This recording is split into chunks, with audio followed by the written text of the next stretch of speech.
السلام علیکم۔ کچھ وقفے کے بعد یہ کچھ تعطل رہا ہمارے لائیو سیشنز کا، اس کے بعد ہم حاضر ہوئے۔ حاضر بھی کیا ہوئے کہ ڈاکٹر خالد سہیل نے مجھے مجبور کیا کہ میں نے کچھ جانوں، کچھ پہچانوں، ان کے بارے میں کچھ مزید معلومات حاصل کروں۔ ڈاکٹر صاحب کی بہت مہربانی کہ انہوں نے ہمیں وقت دیا۔ ڈاکٹر صاحب کا تھوڑا سا تعارف میں کروا دوں۔ پیشے کے اعتبار سے سائیکیٹرسٹ ہیں، انسانیت کو سمجھنے کی بہت کوشش کرتے ہیں۔ اگر ان کی زندگی کو ہم دیکھیں بچپن سے لے کر اور آج تک جہاں پہ ڈاکٹر صاحب ہیں، اس میں مختلف فیزز آئے جہاں پہ ان کی امی ان کو ڈاکٹر بنانا چاہتی تھیں۔ ڈاکٹر والد جو تھے وہ خود کچھ ذہنی انتشار کا شکار رہے اور بعد میں ٹھیک ہو گئے اور ان میں ایک صوفیانہ کیفیت آ گئی۔ تو ڈاکٹر صاحب اس تمام صورتحال کو مانیٹر بھی کرتے رہے، اپنے اندر ایبزارب بھی کرتے رہے۔ کے پی سے تعلق رہا کافی عرصے تک، اور خیبر میڈیکل کالج سے آپ نے ایم بی بی ایس کیا اور پھر آپ نے کوشش کی اور ابراڈ گئے اور وہاں سے کافی آپ نے جو فردر ڈگریز تھی وہ لی۔ اب آپ ایک گرین زون سوسائٹی کے حوالے سے کام کر رہے ہیں اور آپ چاہتے ہیں کہ سوسائٹی میں تمام لوگ ایک دوسرے کے کام آئیں، خوش رہیں۔ اور ریڈ زون اور یلو زون یہ کیا ہیں یہ تو ڈاکٹر صاحب ہی بتائیں گے، مگر سب سے زیادہ جو میں ڈاکٹر صاحب کے بارے میں جاننا چاہتا ہوں وہ ان کا بچپن ہے۔ بچپن کیا تھا، سوچوں کا ارتقا کیا تھا، اور آگے کی فیزز کیسے ڈاکٹر صاحب نے طے کی۔ ڈاکٹر صاحب شکریہ کے ساتھ پھر ہم آپ کے بچپن میں جائیں گے۔ بہت بہت نوازش سہیل تاج صاحب، آپ نے جس محبت، جس اپنائیت، جس قربت اور جس چاہت سے مجھے دعوت دی تو میں تو انکار نہیں کر سکا۔ میں نے کہا کہ یہ میرے لیے بھی موقع ہے، اور ہمیں تو سوکریٹیز نے بھی اور فرائڈ نے یہ بتایا کہ مکالمہ جو ہے اس سے انسان ایک دوسرے سے سیکھتا ہے۔ تو میں نے کہا کہ ہم آپس میں کچھ ایک دوسرے سے تبادلہ خیال کر لیں تو ہم کچھ سیکھیں گے ایک دوسرے سے۔ جی اچھا سر، بچپن میں ایک چیز میں یہ دیکھنا چاہتا ہوں کہ آپ نے والد صاحب کو بھی دیکھا، والدہ کو بھی دیکھا، سوسائٹی کو بھی دیکھا۔ کیا سوچا کرتے تھے جب آپ نے ہوش سنبھالا؟ کیا چیزیں آبزرو کیا کرتے تھے؟ دیکھیں، میری فیملی پنجاب کی ہے۔ میرے والدین امرتسر سے 47 میں ہجرت کر کے لاہور آئے۔ میرے والد صاحب چشتیہ ہائی اسکول لاہور میں پڑھاتے تھے۔ میرے چچا عارف عبد المتین وہ بھی وہاں پڑھاتے تھے۔ میرے پھوپھا جو تھے صادق حسن وہ وہاں پرنسپل تھے۔ تو میرے والد صاحب کو میتھمیٹکس کا بہت شوق تھا، تو انہوں نے میتھمیٹکس میں ایم ایس سی کیا۔ تو یہ 1954 کی بات ہے، مجھے یاد نہیں چونکہ میں 2-2.5 سال کا تھا۔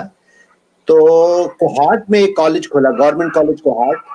تو ان کو ایک لیکچرر کی ضرورت تھی میتھمیٹکس کی، تو وہ والد صاحب اپنی میری والدہ کو اور مجھے لے کر کوہاٹ آ گئے۔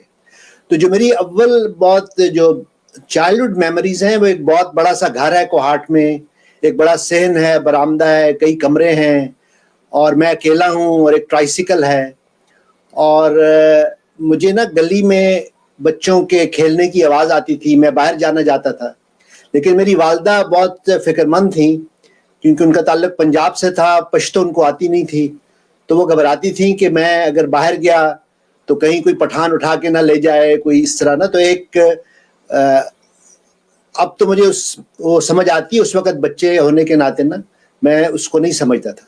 تو وہ مجھے کہتی تھیں کہ جب تمہارے ابو آئیں گے تو وہ تمہیں پھر لے جائیں گے۔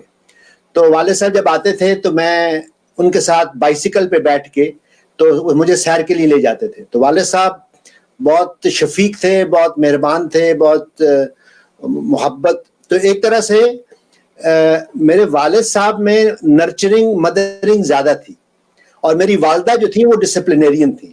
تو فادرنگ جو تھی وہ ایک طرح سے میری والدہ کی تھی، اور جو نرچرنگ تھی وہ میرے والد کی۔ تو والدہ جو ہے نا وہ ذرا ایک طرح سے نا ڈسپلن کرنا، اور یہ کرو اور اسکول کا کام کرو اور یہ کرو۔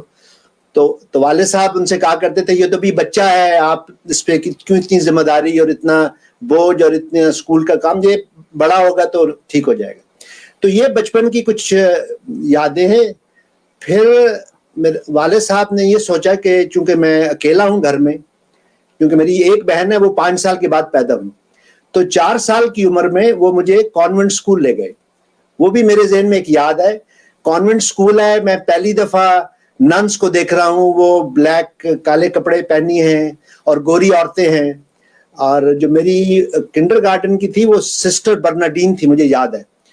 تو اور پہلی دفعہ میں نے اپنے والد صاحب کو نا انگریزی بولتے دیکھا. میرے لیے بڑی حیرانی ہوئی کہ گھر میں تو ہم پنجابی بولتے تھے، تو وہ اب پرنسپل سے انگریزی بول رہے ہیں. اور پھر میری والدہ نے برقع پہنا ہوا ہے. اور وہ کلاس میں جب ہم لے کر گئے تو میری والدہ کچھ اداس سی ہو گئی، چونکہ میں ایک ہی ان کا بیٹا تھا، ان سے جدا ہو رہا تھا.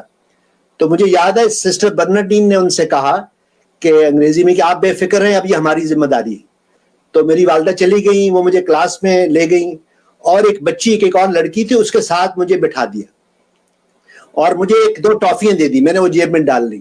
تو وہ میرا اسکول کے ساتھ بہت ہی ایک طرح سے پازیٹیو پہلا دن جو تھا وہ بہت ہی خوشگوار تجربہ احساس تھا.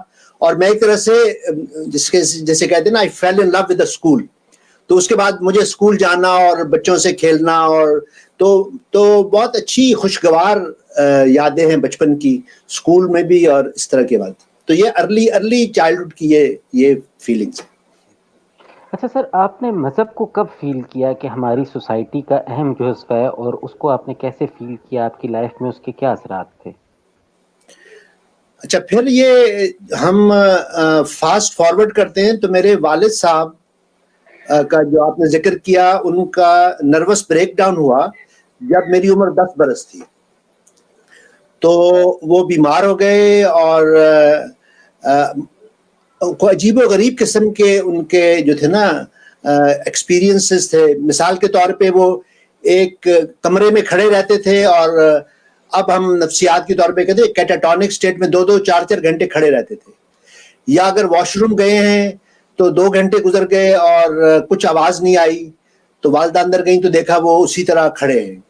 یا وہ چھت پہ جا کے ستاروں وغیرہ سے باتیں کرتے تھے. تو مجھے لگتا تھا کہ یہ کچھ عجیب و غریب تجربات ہیں. بلکہ گھر والے تو مجھے کہتے تھے کہ ان کے کمرے میں نہ جائیں، ہو سکتا ہے ان کو خطرہ تھا کہ اگر ذہنی ان کا توازن ٹھیک نہیں. لیکن میں پھر بھی چھپ کے چلا جاتا تھا، اور وہ بڑی شفقت، بڑی محبت، مجھے گلے لگاتے تھے، بڑا پیار کرتے تھے. تو کبھی میں ان سے خوف زدہ یا گھبرایا نہیں. تو اس سے 1 سال کے بعد جب وہ ریکور ہوئے تو وہ بہت ہی ایک صوفی منش، انہوں نے داڑھی رکھ لی. بیماری سے پہلے وہ سوٹ پہنتے تھے، کلین شیون تھے، کالج میں پڑھاتے تھے.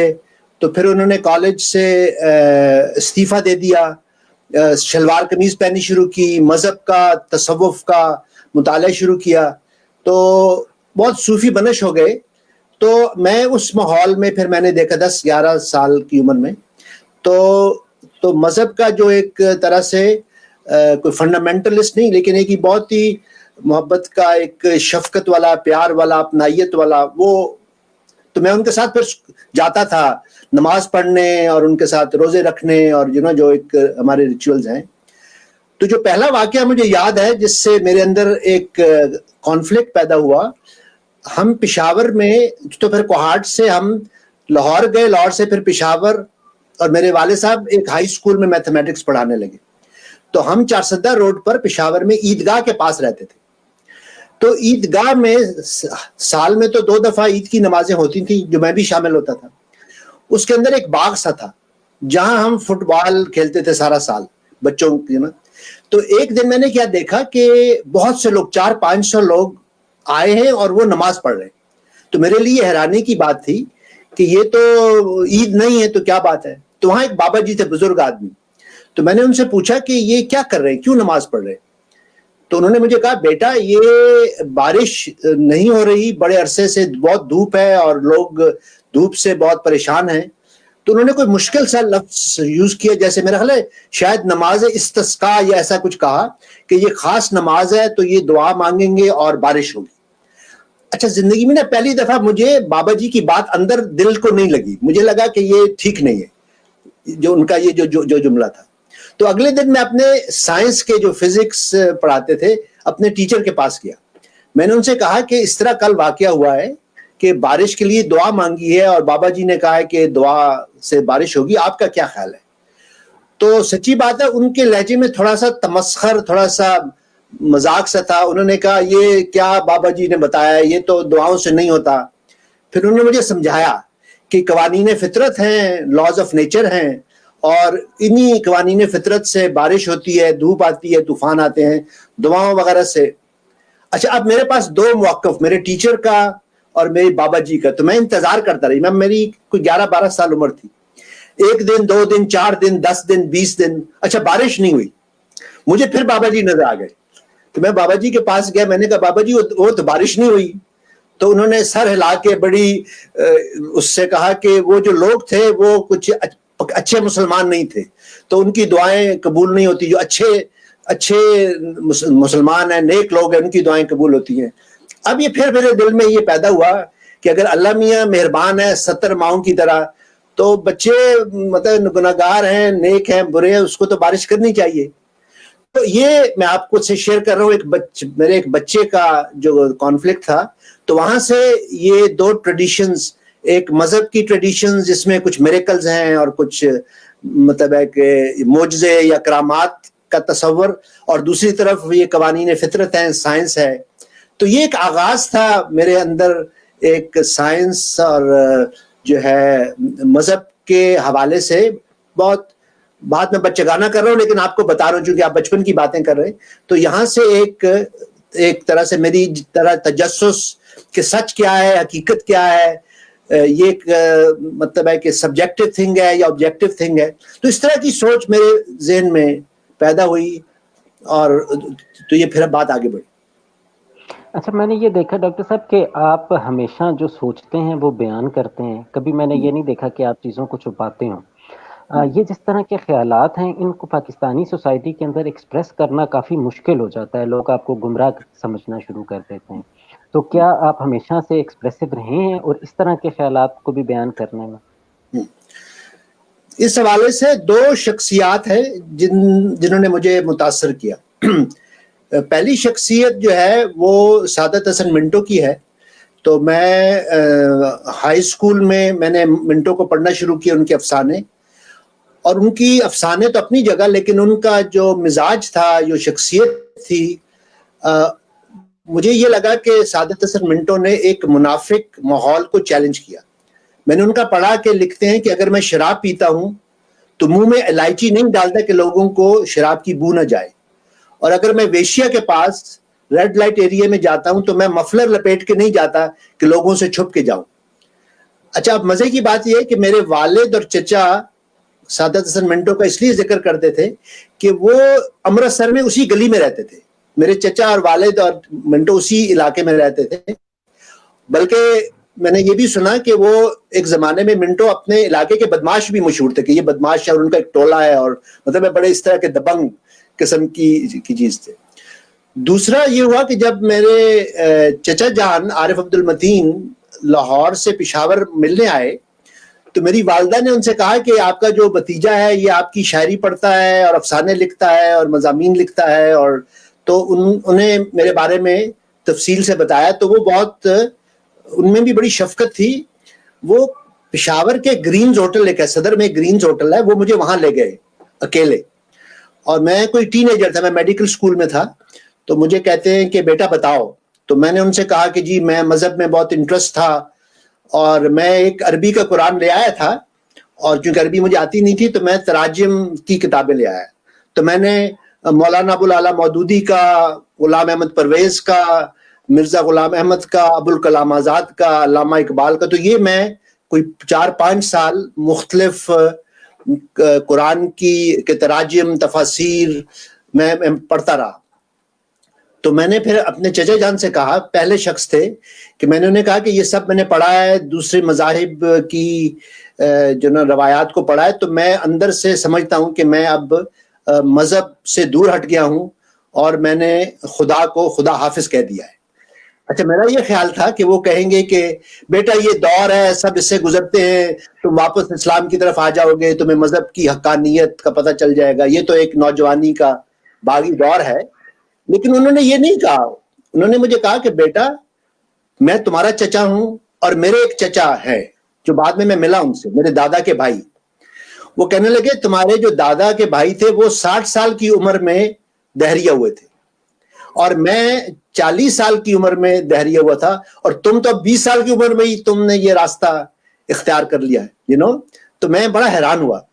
پھر انہوں نے مجھے کانسیپٹ دیا جو میں نے بعد میں خود بہت ڈیولپ کی, کتاب بھی لکھی.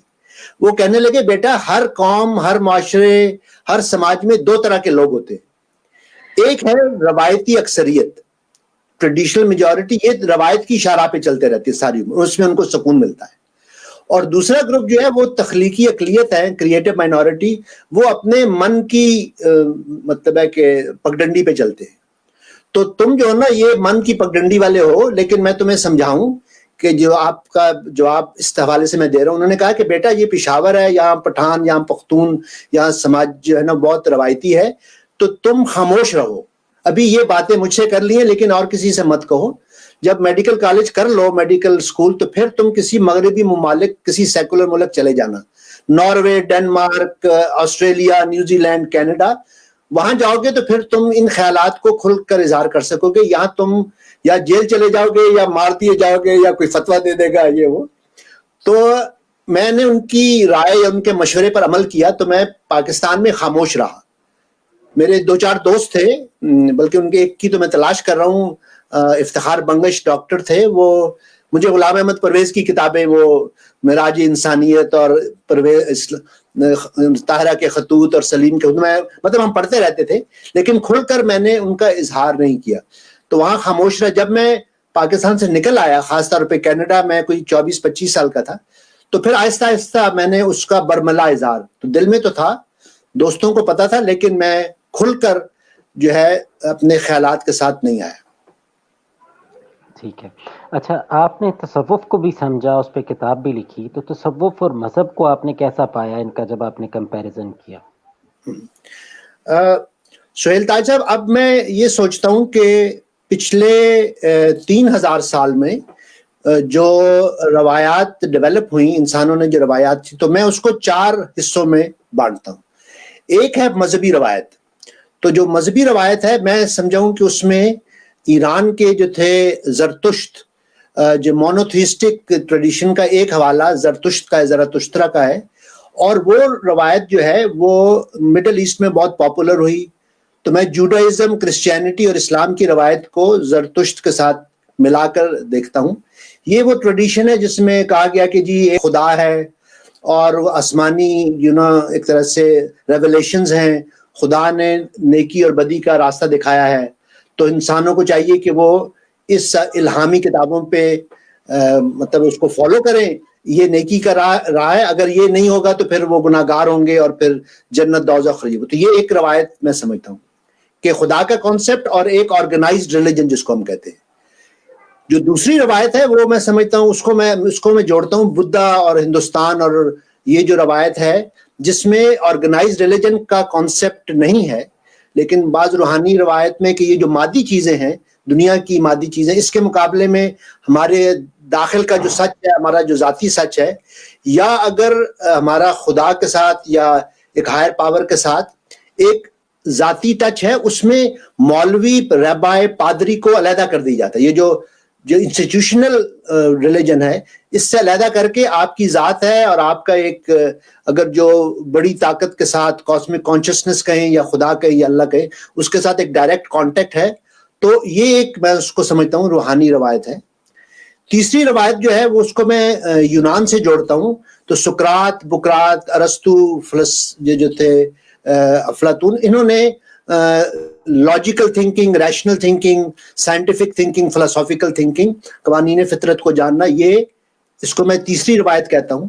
اور چوتھی روایت جس کو میں چین سے جوڑتا ہوں, کنفیوشس سے, لاؤزو سے, تو انہوں نے کہا انسان دوستی کی, جسے اب ہم روایت کہتے ہیں, کہ انسان بننے کے لیے ہمیں کوئی مذہبی یا روحانی روایت کی ضرورت نہیں, ہم ایک بہتر انسان اپنے ضمیر, اپنے شعور, اپنی عقل کی روشنی میں ہم ایک بہتر انسان بن سکتے ہیں.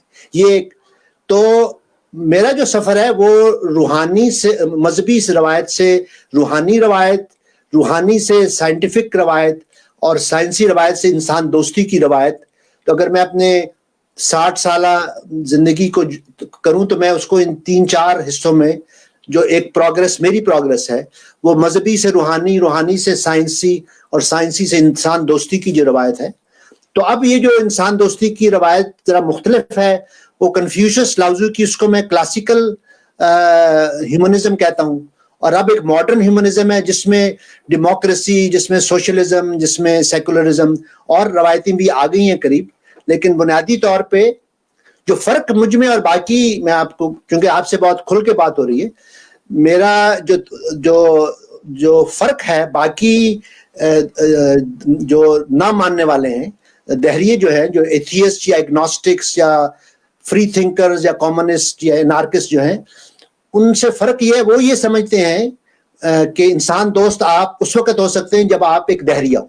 ایک گروپ یہ ہے, میں اس پہ بلیو نہیں کرتا. میں سمجھتا ہوں کہ ایک مذہبی انسان بھی انسان دوست ہو سکتا ہے, ایک اسپرچول انسان بھی انسان دوست ہو سکتا ہے, اور ایک سیکولر بھی. تو اگرچہ میں سیکولر ہیومنسٹ ہوں, لیکن میں جیسے کرشنا مورتی ہیں وہ اسپرچول, میں ان کو ہیومنسٹ کہتا ہوں. یا اسی طرح جو جلال الدین رومی تھے, یا جتنے یہ ہمارے بزرگ تھے جو صوفیاء شعراء تھے, یہ انسان دوست تھے. انہوں نے ظلم کے خلاف, مولویت کے خلاف ایک جہاد کیا, آواز بلند کی. تو میں ان کی بہت عزت کرتا ہوں, ان سے بہت سیکھا ہے کہ یہ جو, اور صرف مسلم صوفی شعراء نہیں, اس میں کبیر داس سے بہت سیکھا میں نے, ولیم بلیک سے بہت سیکھا میں نے, والٹ وٹمن سے بہت سیکھا. تو یہ جو صوفی روایت ہے انسان دوستی کی, میں اس کا بھی بڑا احترام کرتا ہوں. فرق یہ ہے کہ میرے نزدیک ریلیجس ہیومنسٹ ہیں, مذہبی انسان دوست, اسپرچول ہیومنسٹ ہیں, روحانی انسان دوست, اور سیکولر اور سائنٹیفک انسان دوست ہیں. تو اگرچہ میں سیکولر ہیومنسٹ ہوں, لیکن میں ان کی بہت عزت کرتا ہوں, ان کا احترام کرتا ہوں. اس وجہ سے میرے کچھ دہریہ دوست یا کمیونسٹ دوست بھی مجھ سے تھوڑے سے ناخوش رہتے ہیں. وہ کہتے ہیں کہ آپ کا تصوف کے بارے میں ایک سافٹ کارنر ہے.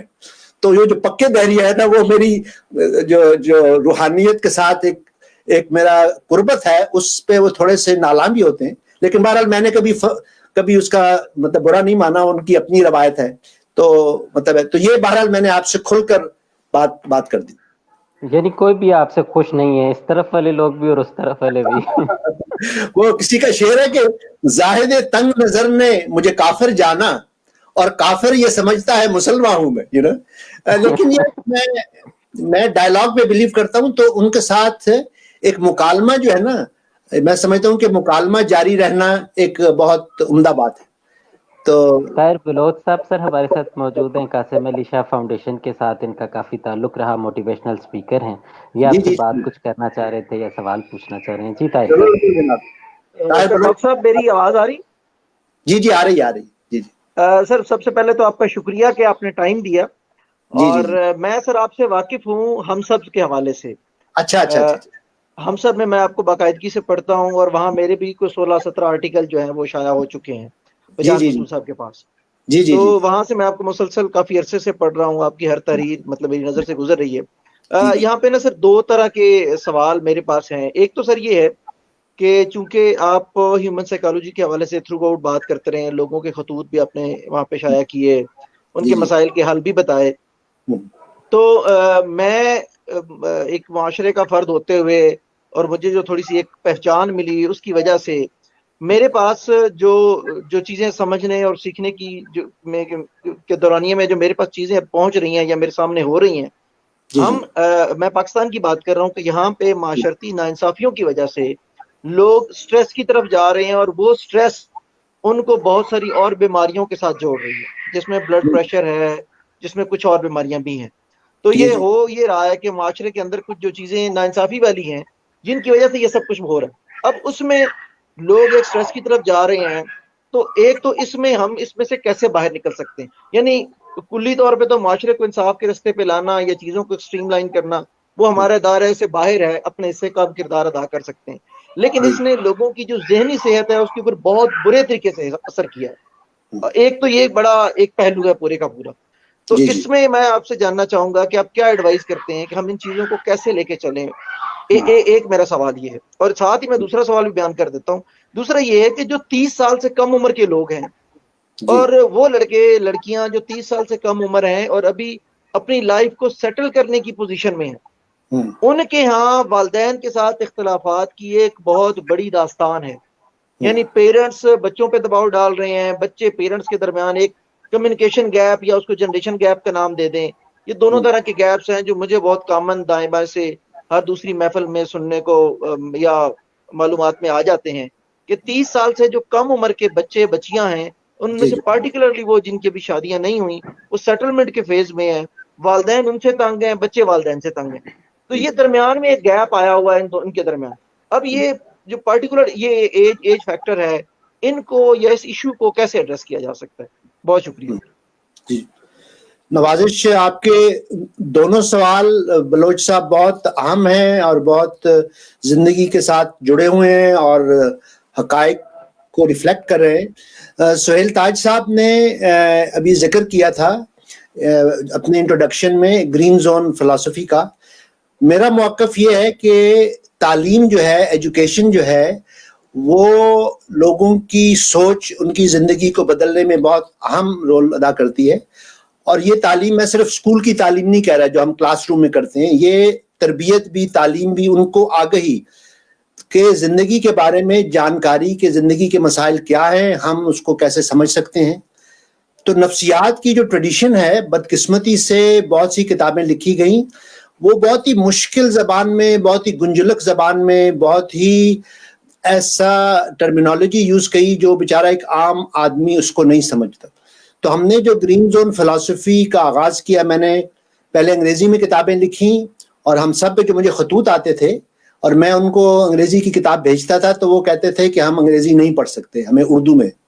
تو اب 6 مہینے پہلے ایک سمر اشتیاق ہیں, ٹورانٹو میں رہتی ہیں, وہ اسپیشل ایڈ ٹیچر ہیں, کیس مینیجر ہیں, تو انہوں نے اس کی اردو میں ترجمہ کیا اور اب ہم اس کا پشتو, سندھی, بلوچی, سرائکی میں ترجمے کر رہے ہیں. اور سہیل تاج صاحب اس گروپ کا اب حصہ بن گئے ہیں جو ہم نے گرین زون کمیونٹی بنایا ہے. تو میں نے زوم اور یہ کووڈ سے فائدہ اٹھاتے ہوئے ایک ماہانہ لیکچر سیریز کا اہتمام کیا ہے.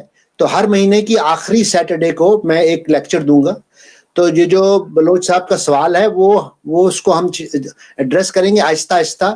30 جنوری کو جو ہے وہ ریلیشن شپس کے بارے میں ہے, پھر فیبروری میں فیملیز کے بارے میں ہے, پھر سکولز کے بارے میں, پھر ورک انوائرمنٹ میں, پھر کمیونٹی کے بارے میں. تو میں یہ سمجھتا ہوں کہ اگر نیک نیتی سے کوئی اپنی زندگی بہتر کرنا چاہتا ہے تو ہم اگر اس کو وہ تعلیم دیں, اس کو آگہی دیں, اس کو سمجھائیں, تو لوگ, میں یہ سمجھتا ہوں کہ اگر ان کو مناسب زبان میں, مناسب لہجے میں, مناسب رویے سے ایجوکیٹ کیا جائے تو لوگ بھوکے ہیں, پیاسے ہیں, ان کو یہ تعلیم چاہیے. تو سوال انفرادی طور پہ یہ ہے کہ وہ لوگ اپنی ذہنی صحت کے بارے میں جانیں, اپنے مسائل کو سمجھیں اور پھر حقیقت پسندانہ طور پہ سٹیپ بائی سٹیپ ان کو بہتر کریں. دوسرا سوال اسی کے ساتھ جڑا ہوا ہے کہ ایک فیملی ہے, تو میں ہم سب پر ایک سیریز لکھ رہا ہوں, ان کو سیریز کا نام ہے انسانی نفسیات کے راز. اس میں 20ویں صدی کے جتنے فلاسفر, سائیکالوجسٹ, سائیکو تھراپسٹ جن کی خدمات ہیں, میں ایک ایک مضمون لکھ رہا ہوں عام فہم زبان میں. تو بلوچ صاحب کا جواب دینے کے لیے ایک آرٹیکل میں نے لکھا تھا. مرے بوون ایک سائیکالوجسٹ, سائیکائٹرسٹ تھے ورجینیا میں, میں ان سے ملنے گیا تھا, بزرگ تھے, کوئی 80 سال کی عمر تھی, میں ان سے ملا, میں ان سے بہت متاثر ہوا. انہوں نے ایک سسٹمز تھیوری پیش کی, تو میں نے ابھی اس کا ایک آرٹیکل میں ترجمہ کیا. وہ یہ کہتے ہیں کہ فرد ذہنی طور پہ صرف بیمار نہیں ہوتا, پورا خاندان اس میں رول پلے کرتا ہے. اور میں نے بھی اپنے والد کی بیماری سے سیکھا کہ اس نے میری والدہ کو, میری بہن کو, مجھے, میری نانی, نانا, ماموں, چچا, سب کو متاثر کیا. تو ہمیں سمجھنا چاہیے کہ خاندان ایک یونٹی ہے, ایک اکائی ہے. اس میں تینوں جنریشن جو ہیں, نانا, دادا, نانی, دادی, خالہ, پھوپھی, پھر ماں باپ, بہن بھائی, کزنز. تو ہم یہ مطلب سجیسٹ کرتے ہیں, جو میں مریضوں کو دیکھتا ہوں, ہم گرین زون کی ایک میٹنگ, کپل ہو یا فیملی ہو, ہم کہتے ہیں کہ گرین زون ایک میٹنگ ہفتے میں ہونی چاہیے, اس میں سب ایک میز کے گرد بیٹھیں.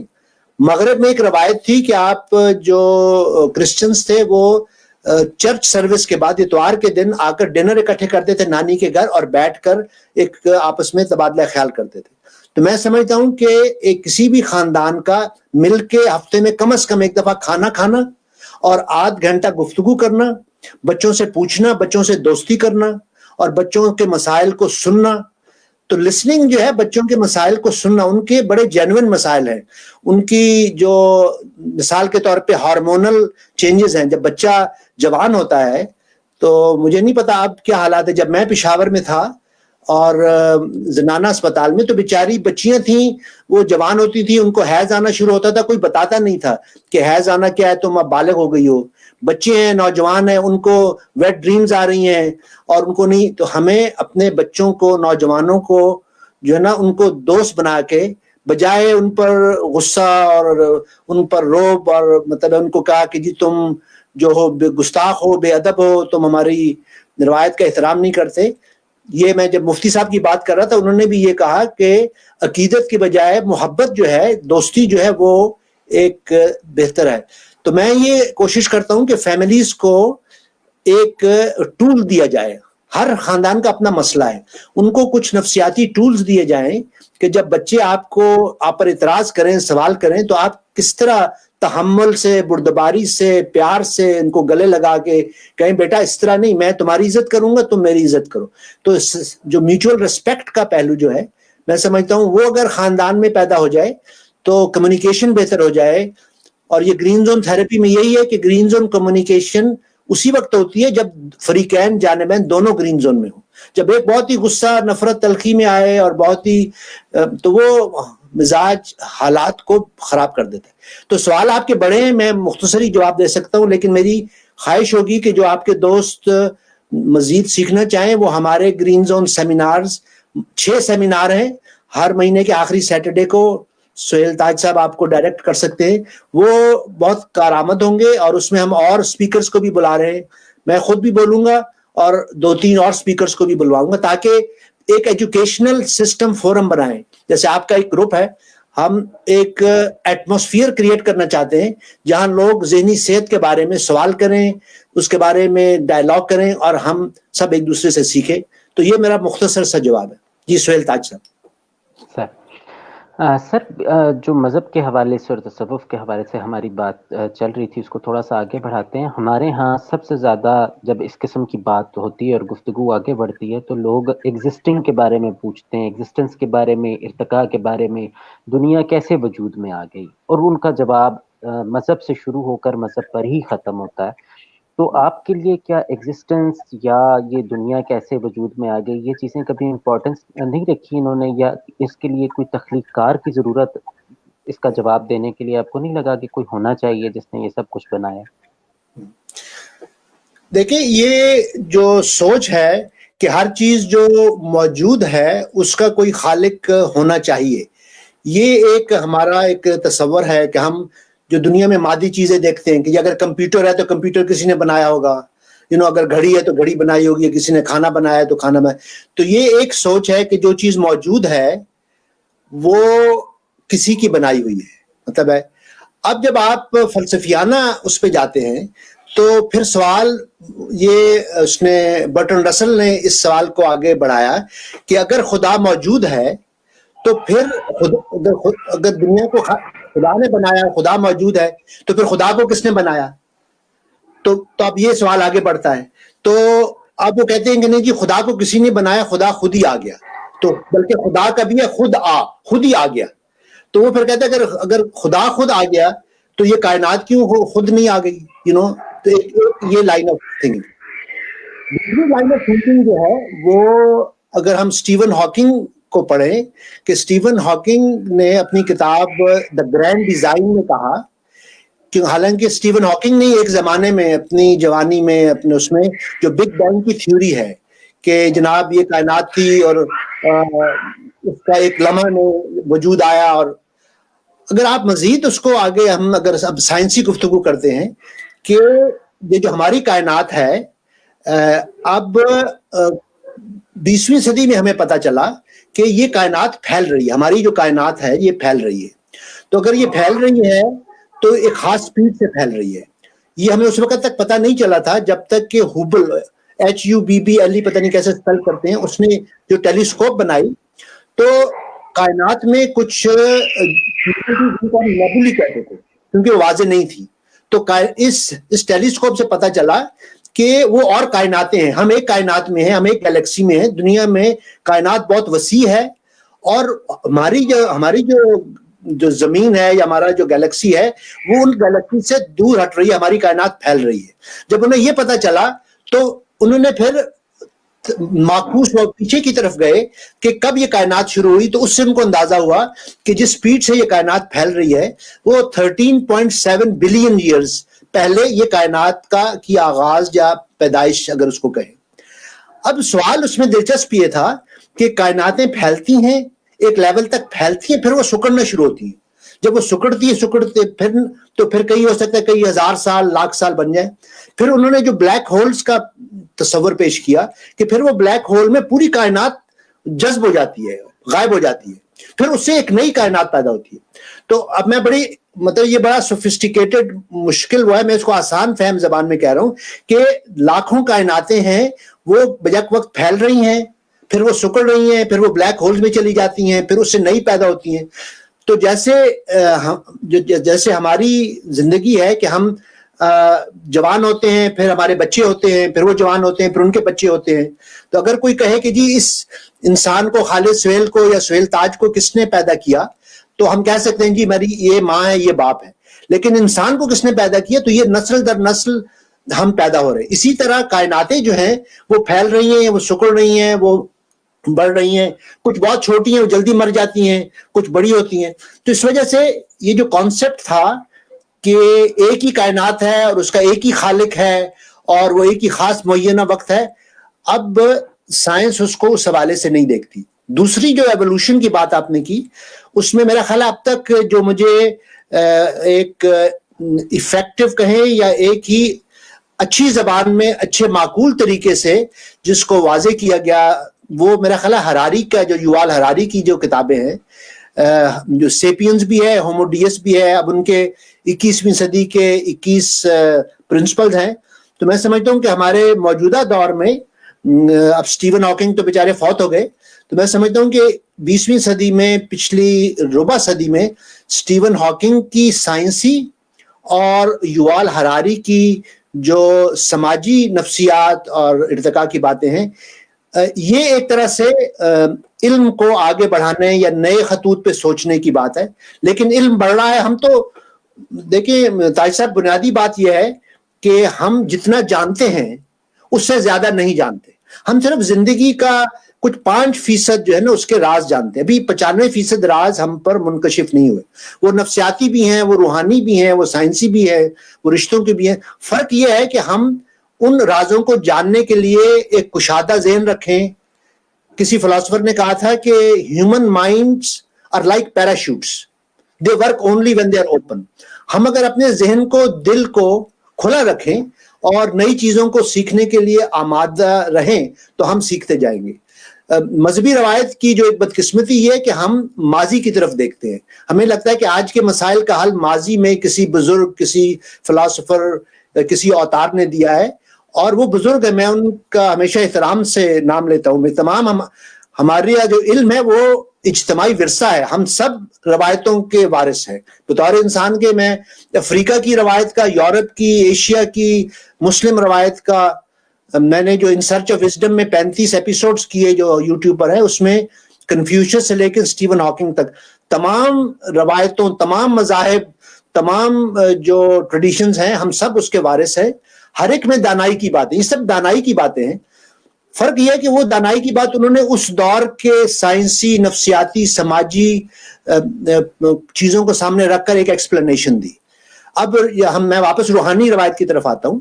تو اب تاج صاحب, ہم نے یہ سیکھا ہے کہ انسان کا دماغ جو ہے اس کے 2 حصے ہیں. یہ ایک زمانے میں ہم نہیں جانتے تھے, سائیکیاٹرسٹ, نیورولوجسٹ نہیں جانتے تھے کہ ہمارا ایک دماغ نہیں ہے, 2 دماغ ہیں. یہ جاننا ایک بہت بڑی ڈسکوری تھی. میں سمجھتا ہوں کہ رائٹ برین اور لیفٹ برین کو جاننا ایک بہت بڑی ڈسکوری تھی کہ لیفٹ برین جو ہے وہ سائنٹیفک, لاجیکل, ریشنل تھنکنگ کرتا ہے. جو رائٹ برین ہے اس میں روحانیت, فنون لطیفہ اور پاگل پن بھی جو ہے اس کا دائیں دماغ سے تعلق ہے. اب سوال یہ ہے کہ دائیں دماغ کا ایک حصہ ہے جس کو ہم ٹیمپورل لوب کہتے ہیں. تو رائٹ برین کا ٹیمپورل لوب جو ہے, جو ہماری کریٹیوٹی اور اسپرچویلٹی کا, اس سے تعلق ہے. کینیڈا میں ایک نیورولوجسٹ ہے, ایک سائیکالوجسٹ ہیں, یہاں پر نارتھ میں رہتے ہیں. انہوں نے ایک لیبورٹری بنائی ہے, انہوں نے ایک ہیلمٹ بنائی ہے. وہ ہیلمٹ اگر آپ کو پہنا دیں لیبورٹری میں تو وہ آپ کے رائٹ ٹیمپورل لوب کو لیبورٹری میں اس کو سٹیمولیٹ کرتے. اگر اس کو سٹیمولیٹ کریں گے تو آپ کو ایک تجربہ ہوگا جس کو پرانی زمانے میں ہم روحانی تجربہ کہتے تھے. وہ جو روحانی تجربہ ہے وہ صرف مذہبی آدمی کو نہیں, وہ مجھ جیسا دہریہ بھی وہاں چلا جائے تو مجھے بھی وہ الیکٹروڈ پہنا دیں گے, مجھے بھی وہ روحانی تجربہ ہو جائے گا اور میں کئی مافوق الفطرت کے ساتھ مجھے کچھ وہ کیفیتیں ہو جائیں گی. اب سوال یہ ہے جو دلچسپی کی بات, میں چونکہ شاعر بھی ہوں, کہ جو رائٹ برین کا تجربہ جو ہے جس کو ہم روحانی یا ہم تخلیقی تجربہ کہہ سکتے ہیں, میں کریٹو تجربہ کہہ سکتا ہوں, وہ جب لیفٹ برین کو جاتا ہے, جب کارپس کلوسم ہم اس کو کہتے ہیں, برج ہے رائٹ اور لیفٹ برین میں, جب وہ لیفٹ برین کو جاتا ہے تو لیفٹ برین اس کو ریکگنائز نہیں کرتا. ابھی ہم اتنے ایوالو نہیں ہوئے. وہ سمجھتا ہے کہ یہ کسی اور کمرے سے, کسی اور علاقے سے, کسی اور سے آ رہا ہے. اب وہ جو تجربہ ہے وہ کامن ہے, وہ انسانی تجربہ ہے. اس کی جو انٹرپریٹیشن ہے وہ فرق ہے. اگر آپ مذہبی آدمی ہو تو آپ کہتے ہیں خدا کی طرف سے مجھے الہام ہوا ہے. اگر آپ فرشتوں پہ بلیو کرتے ہیں تو آپ کہتے ہیں جی یہ کسی فرشتے نے آیا ہے. اگر مجھے سے آپ سیکولر ہیں تو آپ کہتے ہیں جی یہ لاشعور سے آیا ہے. غالب نے جو شعر کہا تھا وہ بہت معنی خیز ہے کہ آتے ہیں غیب سے یہ مضامین خیال میں, غالب سریر خامہ نوائے سروش ہے. یہ جو نوائے سروش ہے فرشتے کی آواز, یہ اصل میں دائیں رائٹ برین کی آواز ہے, یہ لاشعور کی آواز ہے, یہ آپ کی تمام اجتماعی جو تجربہ ہے. فرق یہ ہے, فرائڈ نے کہا کہ انفرادی لاشعور ہے, یونگ نے کہا کہ یہ اجتماعی لاشعور ہے, کہ آپ کو کچھ ایسے تجربات ہیں جو آپ کے ذاتی تجربات نہیں ہیں, کلچر کے, تاریخ کے. تو یہ ایک بڑا مسٹری ہے, اور میں نے اس پہ جو کتاب لکھی ہے مسٹریز آف مسٹسزم, وہ اگر کوئی آپ کا دوست پڑھنا چاہے تو میں آپ کو اس کی پی ڈی ایف فائل آپ کے مفتی گروپ کو بطور تحفے کے طور پہ میں آپ کو پی ڈی ایف فائل بھیج دوں گا. اس میں نے روحانی تجربات کی مذہبی, اس کی روحانی, اس کی نفسیاتی اور اس کی سائنسی جو تحقیق ہے اس کو ایک کتاب میں جمع کرنے کی کوشش کی ہے. اور جس کی جو روایت ہے وہ اس طریقے سے اس کو سمجھ سکتا ہے. تو تجربہ ایک چیز ہے, تجربے کی جو تعبیر ہے, انٹرپریٹیشن ہے, وہ علیحدہ ہے. وہ ہم اپنی روایت یا اپنے فلسفے یا اپنے عقیدے کے حوالے سے, اس محبت تو محبت ہے, تو آپ اس کو پاکیزہ محبت کہیں یا آپ اس کو جنسی محبت کہیں یا آپ کو شہوانی کہیں یا رومانی کہیں, وہ اب آپ کی مرضی ہے.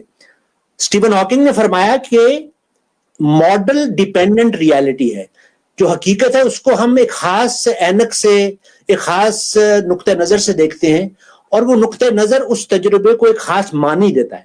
معنی اس تجربے میں نہیں ہوتا, ہم اس کو معنی دیتے ہیں. جیسے آپ سے میں ملا ہوں, آپ کا نام سہیل ہے تو مجھے سہیل دے کے خوشی ہوئی. اب یہ میرا ایک وہ ہے نا, میں اگر کوئی منفی سوچ کا ہوتا, میں کہتا یار میرا نام سہیل ہے, اس نے بھی سہیل رکھ لیا, تو میں آپ سے جیلس ہو جاتا, میں آپ سے مطلب وہ کرنے لگتا.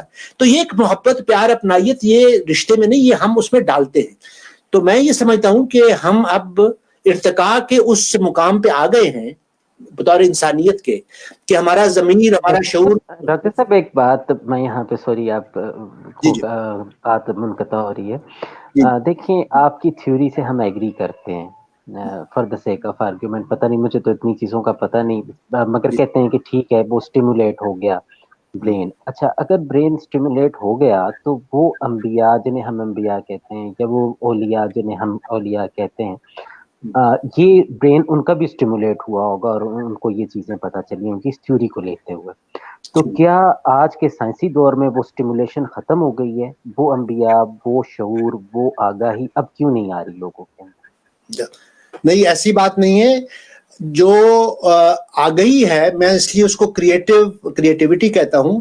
میں سمجھتا ہوں کہ جو پرانی روایت تھی اس میں لوگوں نے کچھ ریچولز کیے تھے کہ رائٹ برین کے ٹیمپورل لوب کو آپ آج بھی مراقبے سے کر سکتے ہیں, آپ نماز سے کر سکتے ہیں. اگر آپ خشوع و خضوع سے نماز پڑھتے ہیں, آپ ورد کرتے ہیں, آپ اعتکاف کرتے ہیں, یہ جو اعتکاف کا یا چلہ کا یہ سارا. اب سوال یہ سہیل تاج صاحب کہ آپ کی جو سٹیمولیشن ہوگی نا وہ آپ کے علم اور تجربے کے مطابق ہوگی. اگر آپ چھوٹے آدمی ہیں, جب آپ کا رائٹ برین سٹیمولیٹ ہوتا ہے تو آپ ادنا قسم کا شعر کہتے ہیں, شعر آپ بھی کہتے ہیں. اگر آپ غالب جیسے جینیس ہیں تو آپ کا شعر بہت بڑا ہوگا. اگر آپ چھوٹے ولی ہیں تو آپ کی کرامت چھوٹی ہے. اگر آپ بڑے ولی ہیں, آپ چھوٹے سائنسدان ہیں تو آپ کو چھوٹی ڈسکوری, اگر آپ آئنسٹائن ہیں, اگر آپ اسٹیون ہاکنگ ہیں, تو وہ آج بھی ہو رہا ہے. وہ گریکس اس کو دیکھیں, مذہبی روایت میں اس کو جبرائیل کا نام دیا گیا, جو مڈل ایسٹ اس کو اس نوائے سروش کا نام انہوں نے جبرائیل دیا. جو گریکس تھے انہوں نے اس کا نام میوس دیا. جو امیوزمنٹ ہے, امیوزمنٹ کا ورڈ جو ہے وہ میوس سے آیا ہے. میوس وہ آپ کو جو ایک تحفہ لاتی ہے شاعری کا, ادب کا, نفسیات کا. تو سوال یہ ہے کہ وہ ہمیشہ سے ہو رہا تھا, ہو رہا ہے. اب آپ کا عقیدہ ہے تو علیحدہ بات ہے, اس گفتگو میں نہیں جاؤں گا. لیکن جو کریٹو پوٹینشیل ہے جو آئنسٹائن کو ہوا یا اسٹیون ہاکنگ کو, اب میں تھوڑی سی مزاحیہ بات کہہ دوں کہ علامہ اقبال کا میں نے کہیں پڑھا تھا, کسی نے کہا علامہ اقبال سے مزاحیہ انداز میں کہ آپ جبرائیل کو مانتے ہیں؟ تو انہوں نے کہا میں مانتا ہوں. پیغمبر کے پاس آتے تھے, ان کے ہاں آتے تھے. تو انہوں نے کہا آپ کو تو پتہ نہیں آپ کیسے مانتے ہیں. تو علامہ اقبال نے کہا اگر وہ میرے پاس آ سکتا ہے تو ان کے پاس بھی آتا ہوگا. میں آدھی رات کو اٹھ کے 25 شعر لکھ دیتا ہوں بغیر سوچے ہوئے. مجھ پر الہام ہوتا ہے, مجھ پر کیفیت طاری ہوتی ہے, جس کو ہم ٹرانس کہتے ہیں. تو اب یہ چیزیں بعض دفعہ ہم ڈسکس نہیں کرتے کیونکہ لوگ بہت سینسیٹیو ہیں اس معاملے میں. تو اگر آپ ایسی باتیں کریں تو وہ آپ کہیں گے جی آپ تو مذہب کو چیلنج کریں. لیکن میں یہ سمجھتا ہوں کہ انسانی دماغ شروع سے کنفیوشس سے لے کے بدھا سے لے کے آج تک انسانی دماغ میں کریٹیوٹی ہے. اس کو اگر آپ اسپرچویلٹی کہیں, اس کو شاعری کہیں, اس کو نام جو بھی دے دیں, تجربہ ایک ہے. سوال یہ ہے کہ رائٹ برین کو پہلے لوگ تصوف سے کرتے تھے, مراقبے سے کرتے تھے, چلا کاٹ کے وہ کرتے تھے. اب وہ آپ ایک سائیکالوجسٹ ہیں ابراہم میسلو, انہوں نے اس کو سائیکالوجی کی فیلڈ میں لانے کے لیے اس کا نام بدل دیا. انہوں نے کہا جب آپ روحانی یا مذہبی نام دیتے ہیں تو گفتگو کہیں اور چلی جاتی ہے. انہوں نے اس کا نام دیا پیک ایکسپیرینسز. پیک ایکسپیرینس وہی روحانی تجربات ہیں, ان کو انہوں نے پیک ایکسپیرینس. انہوں نے کہا وہ ایک عام آدمی کو بھی ہو سکتا, اس کے لیے آپ کو ولی شاعر ہونا ضروری نہیں ہے. وہ ایک نانی ہے اپنے بچے سے کھیل رہی ہے, ایک ماں ہے بچے کو دودھ پلا رہی ہے. آپ آپ سورج غروب آفتاب میں کھو جاتے ہیں, آپ موسیقی سنتے ہوئے کھو جاتے ہیں, آپ کسی کی شاعری پڑھتے ہوئے ایک عالم بے خودی, جس کو ہم عالم بے خودی کہتے ہیں, آپ ایک بے خودی میں چلے جاتے ہیں. آپ اپنی ذات کو بھول جاتے ہیں, 4 گھنٹے گزر جاتے ہیں, آپ وہی موسیقی وہی شاعری وہ پڑھ رہے ہیں. وہ جو کیفیت ہے اس میں کچھ تجربات ہوتے ہیں جن کو عام زبان میں بیان نہیں کیا جا سکتا, کیونکہ ہمارے الفاظ کی جو ہے نا ایک وہ ہے لمیٹیشن ہے. تجربہ بڑا ہے, زبان چھوٹی ہے, تو ہم اس کو بعض دفعہ خاموشی بہتر اس کا اظہار کرتی ہے. آپ کسی کو گلے لگاتے ہیں, کچھ نہیں کہتے, یا آپ کا آنسو ٹپکتا ہے, وہ ایک آنسو یا ایک گلے لگانا جو ہے نا وہ ایک 2 صفحے کی مضمون سے بہتر ہوتا ہے. تو یہ ایک سیکرٹس ہیں, یہ مسٹریز ہیں. اب ہم اس کو تھوڑا بہت جانتے ہیں, ابھی اور جان رہے ہیں. تو میں تو جو اب تک جو سیکھا ہے وہ اپنی کتابوں میں یا اپنے مضامین میں, تو میں بھی تو ایک مطلب طالب علم ہی ہوں نا, میں بھی سیکھ رہا ہوں. جو سیکھ رہا ہوں فرق یہ ہے کہ میں اس کو دوستوں سے شیئر کر دیتا ہوں, بس اتنا ہے. لیکن آپ کی بات درست ہے کہ یہ تجربات جو ہے وہ ہم خاص نگاہ سے دیکھتے ہیں, ایک خاص روایت سے دیکھتے ہیں. میں چونکہ سیکولر آدمی ہوں تو میں یہ کہتا ہوں کہ ایک مذہبی انٹرپریٹیشن ہے اس کی, ایک روحانی ہے, ایک سائنسی ہے, ایک سیکولر ہے. تو کئی روایتیں ہیں اور کئی انٹرپریٹیشنز ہیں, اور یہ میں نہیں کہتا کہ ایک صحیح ہے ایک غلط ہے. یہ سب اپنے اپنے طور پہ سب صحیح ہیں, کیونکہ آپ اپنے فکر ہر کس بقدر ہمت اوست. تو جب آپ اپنی سوچ, اپنی سمجھ, اپنی فکر کے مطابق, میں نے پہلی دفعہ جب سدھارتھا پڑھی کتاب نوجوانی میں تو اور سمجھا, 20 سال کے بعد وہی کتاب پڑھی تو میں اور سمجھا کہ یار ہرمن ہیس نے تو کمال کر دیا. بعد میں پڑھی, آپ کو حیران ہوں گے کہ ہرمن ہیس نے سدھارتھا, جن میں نوبل پرائز بھی ملا, آدھی کتاب لکھ کر, وہ جب بدھا چلے گئے, مطلب سدھارتھ جب چلا جاتا ہے جنگل میں, اس کو نروانا حاصل ہو جاتا ہے, آدھی کتاب لکھی تھی, اب انہوں نے اس کو واپس دنیا میں لانا تھا. ہرمن ہیس وہ نہیں کر سکے, ان کا نروس بریک ڈاؤن ہو گیا, بہت کم لوگ جانتے ہیں. ان کا نروس بریک ڈاؤن ہو گیا, وہ آدھی کتاب نہیں لکھ سکے. ایک سائیکائٹرسٹ کے پاس گئے, اس نے علاج کیا, پھر اس نے کہا کہ آپ تو بہت قابل ہے, میں آپ کا علاج نہیں کر سکتا, تو آپ میرے استاد کے پاس جائیں. وہ استاد سوئٹزرلینڈ میں کارل یونگ تھے, وہ کارل یونگ کے پاس گئے. کارل یونگ کا چونکہ روحانیت کی بھی انٹرسٹ تھا, اسپرچویلٹی, کریٹیوٹی, انہوں نے ان کا علاج کیا, ان کو بہتر کیا, پھر انہوں نے کتابیں اور لکھی. تو یہ اسپرچویلٹی, انسینٹی اور کریٹیوٹی, میں سمجھتا ہوں ان تینوں کا رائٹ برین سے، لاشعور سے بہت گہرا تعلق ہے. ہم کریٹیوٹی کو اسپرچویلٹی کے بغیر، اسپرچویلٹی کو انسینٹی کے بغیر، تو میں یہ کہتا ہوں کہ میرے والد صاحب کا بعد میں امام غزالی کے ساتھ یہ ہوا، کارل یونگ کے ساتھ یہ ہوا، اور لیو ٹولسٹائے کے ساتھ ہوا. یہ بہت اعلیٰ مقام پہ تھے، پھر ان کا بریک ڈاؤن ہوا، پھر ان کا ایک میٹامورفوسس ہوا، پھر ان کو روحانی روایت سے جڑے. میں اپنے الفاظ میں کہتا ہوں کہ پہلے بریک ڈاؤن ہوتا ہے، پھر بریک تھرو ہوتا ہے. یہ جو بریک ڈاؤن سے بریک تھرو کا وہ ہے سفر، یہ بہت ہی پیچیدہ گنجلک، ابھی تک ہم اس کو میں بھی پوری طرح سمجھ نہیں پایا. اس لیے میں سائیکائٹرسٹ بھی بن گیا کہ میرے والد صاحب جو بیمار ہوئے پھر ٹھیک ہوئے اور ساری عمر وہ ٹھیک رہے، پھر اس کے بعد ان کو کبھی نروس بریک ڈاؤن نہیں ہوا. تو وہ مسٹری تھی میرے لیے. تو آج تک میں اس کے بارے میں غور کرتا رہتا ہوں، اور باقی جو بزرگ ہیں ان کی سوانح عمریاں پڑھتا ہوں تاکہ میں اس کو سمجھوں. تو میں تو طالب علم ہوں، تھوڑا بہت جانتا ہوں وہ آپ سے شیئر کرتا ہوں، لیکن یہ بہت بڑا سمندر ہے. ہم تو ابھی صرف چند قطروں پر، تو ہی نادا چند قطروں کلیوں پر قناعت کر گئی. تو سمندر ہے، ہمارے پاس کچھ قطرے ہیں، لیکن یہ قطرے بھی غنیمت ہیں. مطلب یہ بھی ایک ہمارے لیے بہت خوش قسمتی ہے کہ کچھ کتابیں ہیں تو ہم اس سے سیکھ رہے ہیں. جی. اچھا ڈاکٹر صاحب، شاید یہ مسئلہ کینیڈا میں نہ ہو، مگر ہمارے ہاں یہ ایک بہت بڑا مسئلہ ہے کہ لوگ اپنی سیکشول فیلنگز کو سمجھ نہیں پاتے. سمجھتے ہیں تو اس کا اظہار نہیں کر پاتے، اظہار کرتے ہیں تو انہیں لگتا ہے کہ یہ غلط ہے. اس گتھی کو سلجھانے میں جو ان کا بہت زیادہ، ایک ایسی عمر جہاں پہ ان کو کریٹو ہونا چاہیے تھا، جہاں پہ ان کو بہت زیادہ کام کرنا چاہیے تھا، جہاں پہ بہت زیادہ سوچنا چاہیے تھا، وہ اس گنجل میں پھنسے رہ جاتے ہیں. تو آپ کو کیا لگتا ہے کہ اس کی وجہ کیا ہے؟ کیا یہ ہماری سوسائٹی یا کسٹمز کا اس کا تعلق ہے، یا اس کی کچھ اور وجہ ہے؟ دیکھیں سہیل تاج صاحب، میں سمجھتا ہوں کہ بچے کا نوجوان ہونا، جیسے میں نے کہا کہ جب وہ 14 15 16 سال کا ہوتا ہے تو اس کی جسم میں کچھ چینجز آتی ہیں. بچیاں ہیں، ان کو پیریڈز آ گئے، ان کے بریسٹ ڈیولپ ہونا شروع ہو گئے. مرد جو ہے ان کی داڑھی آ گئی، ان کو ویٹ ڈریمز آ گئیں. یہ ایک بڑا نیچرل، ایک فطری چینج ہے. بدقسمتی سے یہ صرف پاکستان کی بات نہیں، میں آپ کو بتا دوں، کیونکہ میں کوئی صرف اس حوالے سے بات نہیں کرنا چاہتا. آپ حیران ہوں گے کہ آج سے 100 سال پہلے مغرب میں بھی یہ جو کیتھولک چرچ تھی، کیتھولک چرچ کے اندر بھی جنس کو سن کے ساتھ، گناہ کے ساتھ جوڑ دیا. تو اب جو آپ کو جب جنسی شہوانی جس کو ہم کہتے ہیں، اگر جذبات ہیں، خیالات آتے ہیں، تو ہم نے اس کو نیگیٹو گناہ کے ساتھ جب جوڑا تو بیچارہ بچہ جو ہے اب وہ احساس گناہ کا شکار ہو گیا. اس کو ایک ویٹ ڈریم آ گئی، اب میں ناپاک ہو گیا ہوں، اب مجھے نہانا ہے، اگر میں نہیں نہاؤں گا تو یہ ہوگا، میں کسی سے بات نہیں کر سکوں گا. بچی جو ہے، میں نے کئی بچیوں کو دیکھا ہے، وہ بیچاری اتنی پریشان ہوتی ہیں، اتنی نہ کسی کو بتا سکتی ہیں کہ مجھے پیریڈز آ رہے ہیں، کہتے ہیں جی آپ ناپاک ہو گئی ہیں، آپ یہ نہیں کر سکتی، وہ نہیں سکتی. تو ایک فطری جو چیزیں ہیں، فطری جذبات، فطری خیالات، فطری چینجز کو ہم نے گناہ و ثواب کے ساتھ جب جوڑ دیا تو اب وہ بچہ جو ہے، وہ جو نوجوان جو ہے، وہ ایک نیچرل جو اس کے اندر فیلنگز ہے وہ اس کو ایکسیپٹ نہیں کر سکتا، وہ اپنے آپ سے لڑتا ہے. جو تضاد پیدا ہوتا ہے کہ آپ اپنے اندر ایک کانفلکٹ کا شکار ہیں. پھر آپ جو اپنے بہن بھائی ہیں، ماں باپ ہیں، ان کے ساتھ آپ کانفلکٹ کا شکار ہیں، تو آپ اس گھٹن کا شکار ہیں، آپ اس کو دبانے کا شکار ہیں.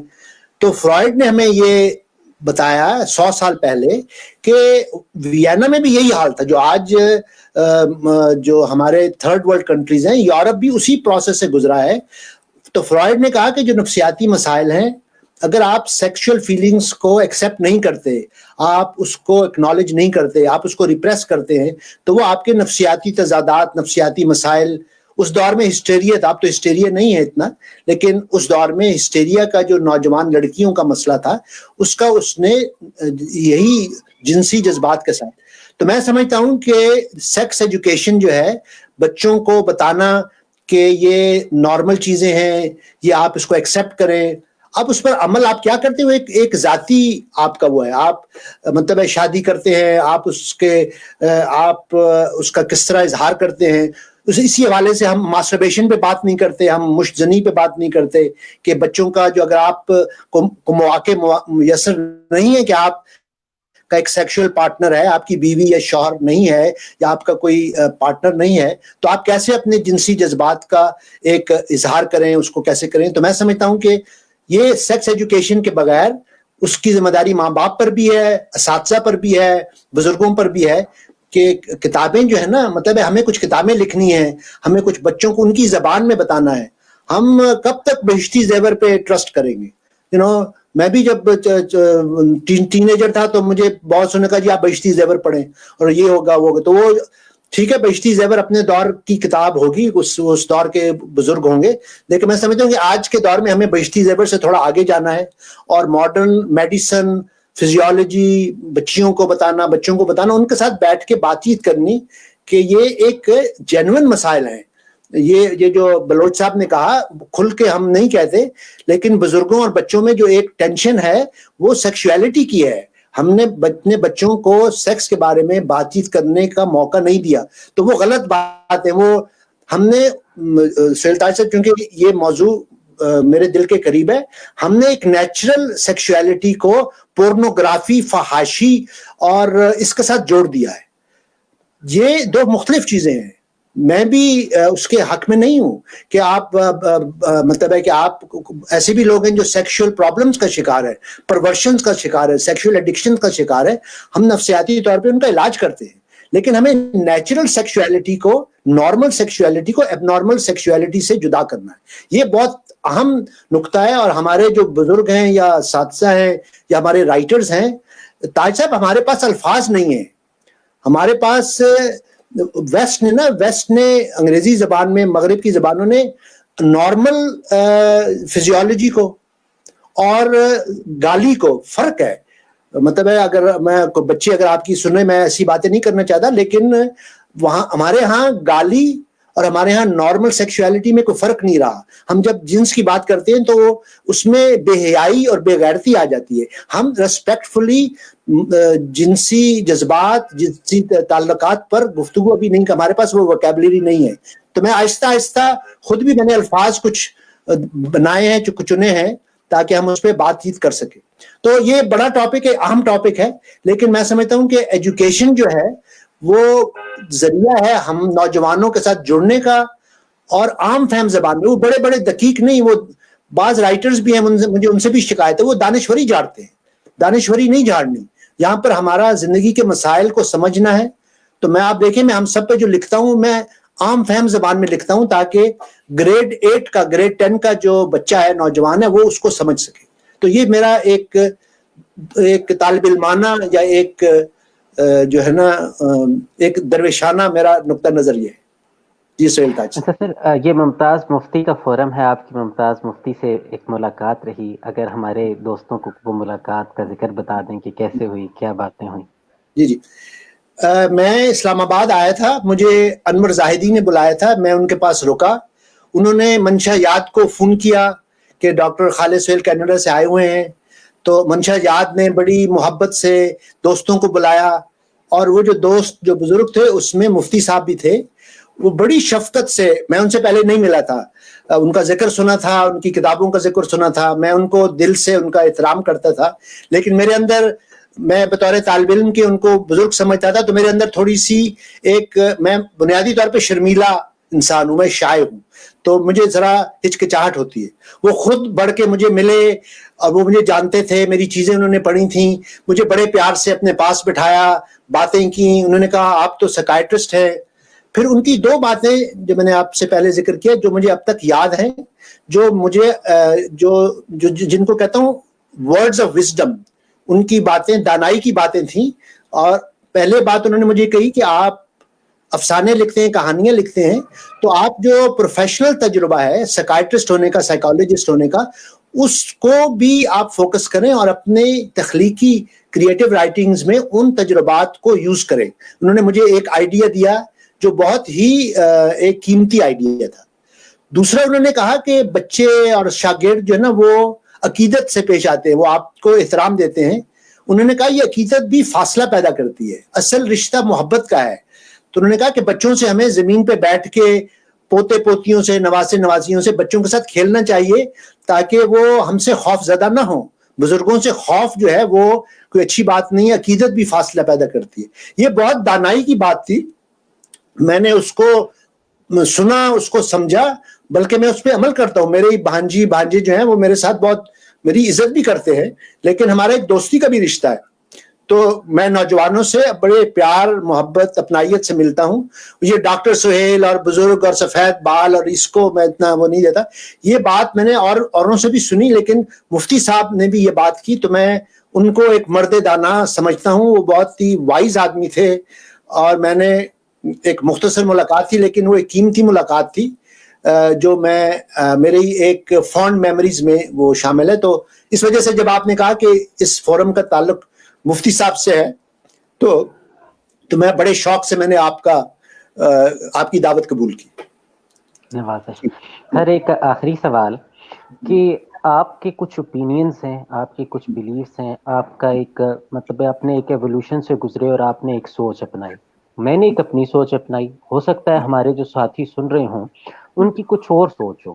تو ہم اپنی سوسائٹی کے اندر خاص طور پہ پاکستان میں یہ کیسے ایکسیپٹ کریں کہ بھائی ایک بندے کی اپنی سوچ اور تجربات ہیں، ہو سکتے ہیں اگر ڈاکٹر صاحب کو لگتا ہے کہ وہ ریلیجن میں نہیں مانتے تو وہ ان کی اپنی سوچ ہے، بہتر ہے وہ نہ مانے. تو ہم یہ سب ڈفرینسز کو لے کر چلتے ہوئے آپس میں دوستانہ تعلقات کو کیسے قائم رکھیں اور ایک دوسرے کو ایکسیپٹ کیسے کریں؟ دیکھیں سہیل تاج صاحب، یہ بہت اہم بات ہے اور میں تعلق اس کا رشتہ جو میں نے سیکھا ہے وہ کنفیوشس نے جو ہمیں گولڈن رول دیا. گولڈن رول یہ تھا کہ آپ دوسرے سے ویسا سلوک کریں جیسا آپ چاہتے ہیں کہ وہ آپ کے ساتھ کرے. تو میں کوئی آپ پر کوئی وہ نہیں کر رہا، کوئی احسان نہیں کر رہا کہ اگر میں آپ کی مذہبی یا روحانی یا رائے کا احترام کرتا ہوں یا آپ کا احترام کرتا ہوں صرف اس وجہ سے کہ آپ بھی میری رائے کا احترام کریں. اگر میں آپ کی رائے کا احترام نہیں کروں گا تو آپ میری رائے کا احترام نہیں کریں گے. اگر میں آپ کو ذلیل و خوار کروں گا، آپ کو گالیاں دوں گا، آپ پر فتوے لگاؤں گا تو آپ پھر مجھ پہ فتوے لگائیں گے. تو میں تو نہیں چاہتا کہ آپ میری رائے پر کوئی فتویٰ لگائے، کوئی مجھ پر تذلیل کرے، کوئی میری انسلٹ کرے. تو جب میں نہیں چاہتا کہ مجھے کوئی انسلٹ کرے تو مجھے کسی اور کی انسلٹ نہیں کرنی چاہیے. یہ ایک بڑا انسانی بنیادی رویہ ہے. کبھی ہر انسان کا اپنا تجربہ ہے، اپنی سوچ ہے، اپنا ضمیر ہے. اگر ہر شخص یہ تصوف کی بنیادی صوفیانہ رویہ کی یہ ہے کہ ہر انسان کا اپنا سچ ہے اور اس کا اپنا ضمیر ہے، اپنی سوچ ہے، وہ اپنے سچ پہ چلے. اگر میں آپ کو اب چونکہ ہم اس انٹرویو کا آخری حصہ ہے، میں آپ کو بتا دوں میں خود نان بلیور ہوں، لیکن میں اس نان بلیور کی عزت نہیں کرتا جو منافقت جس کا الٹیریئر موٹیو ہے، جو دوسروں کی عزت نہیں کرتا. اس کے مقابلے میں میرے مذہبی دوست ہیں، میرے مطلب تصوف والے دوست ہیں، ان سے میرا نظریاتی اختلاف ہے، لیکن سہیل تاج صاحب وہ اپنے موقف میں سچے ہیں، وہ مخلص ہیں. مجھے پتا ہے وہ اپنے موقف کے ساتھ مخلص ہے. میں اس عقیدے کا احترام نہ کروں، لیکن میں ان کے اخلاص کا احترام کرتا ہوں کہ وہ مخلص ہے. جو مخلص انسان ہے وہ سفر کرتا ہے، وہ سیکھتا ہے کیونکہ وہ مخلص ہوتا ہے. جب آپ ڈرامہ بازی کرتے ہیں، آپ مطلب اپنے سچ کو دولت کے لیے، شہرت کے لیے، عورت کے لیے اور مقاصد کے لیے یوز کرتے ہیں، تو یہ ایک بہت ہی بدقسمتی ہے کہ آپ مذہب کو، آپ محبت کو، آپ عقیدت کو آپ یوز کریں، سادہ لوگوں کو مطلب ایک کلٹ بنا لیں، ایک کلٹش پرسنالٹی بن جائیں. تو میں یہ سمجھتا ہوں کہ باہمی احترام، میوچل ریسپیکٹ جو ہے وہ کسی بھی رشتے، کسی بھی خاندان، کسی بھی معاشرے کی بنیادی کڑی ہے. اور یہ گولڈن رول ہے. یہ کنفیوشس نے بعد میں مذاہب نے بھی اس کو ایکسیپٹ کیا اور اچھی بات ہے کہ انہوں نے ایکسیپٹ کیا. تو باہمی احترام جو ہے، میوچل ریسپیکٹ جو ہے، یہ کسی بھی مہذب انسان، مہذب رشتے، مہذب ماحول کی بنیادی کڑی ہے. اگر میوچل ریسپیکٹ نہیں ہے، باہمی احترام، اگر میں آپ کا احترام نہیں کرتا یا نہیں کر سکتا تو میں سمجھتا ہوں کہ مجھ میں کچھ کمی ہے. اور ہم ادب پڑھتے ہیں تو لٹریچر پڑھتے ہیں. ادب میں اپنے دوستوں شاعروں ادیبوں سے کہتا ہوں، ان سے کہتا ہوں کہ ادب سے اگر ہم نے ادب نہیں سیکھا تو پھر کیا سیکھا؟ اصل بات تو ادب ہے کہ بھئی انسان دوستی کی بنیادی یہی ہے کہ آپ انسان ہیں، میں انسان ہوں، میں آپ کا بطور انسان احترام کرتا ہوں، ادب کرتا ہوں، دوستی کرتا ہوں. پھر اختلافات اپنی جگہ وہ ہوتے رہتے ہیں، وہ اسی کی بات نہیں. تو ڈفرنس آف اوپینین جو ہے، جو ٹالرنس جو ہے، اس کو ایکسیپٹ کرنا. اختلاف رائے ایک اچھی بات ہے، اختلاف رائے دشمنی نہیں ہے. یہ بڑی بنیادی بات ہے. اختلاف رائے رکھنا ایک صحت مند خاندان صحت مند معاشرے کے لیے بہت ضروری ہے. ایک سائنسدان دوسری سائنسدان کو چیلنج کرتا ہے. ایک ماہر نفسیات فرائڈ کو یونگ نے چیلنج کیا, یونگ کو اور لوگوں نے چیلنج کیا, ہم اب چیلنج کر رہے ہیں. چیلنج کرنا سیکھنے کے لیے سوال کرنا بہت ضروری ہے, اور لیکن احترام سے سوال کرنا چاہیے اور عزت پیار سے جواب دینا چاہیے. اگر یہ ہم سیکھ جائیں تو میں سمجھتا ہوں کہ ہم ایک بہت بڑے مرحلے سے آگے گزر جائیں گے. تو بہرحال یہ آپ نے مجھے موقع دیا, یہ میں نے آپ سے بات چیت کی, میرے لیے ایک بہت ہی خوش قسمتی ہے کہ اتنے معتبر معزز اور محترم فورم پر آپ نے مجھے دعوت دی. میں آپ کا اور آپ کے دوستوں کا شکریہ ادا کرتا ہوں. بہت شکریہ. گرین زون کے جو سیمینارز ہوں گے آپ لنک شیئر کریں گے, جو ہمارے گروپ کے ممبرز ہیں انشاءاللہ اسے بھی جوائن کریں گے. بہت شکریہ ڈاکٹر صاحب. ٹھیک, نوازش. اوکے جی, اللہ حافظ.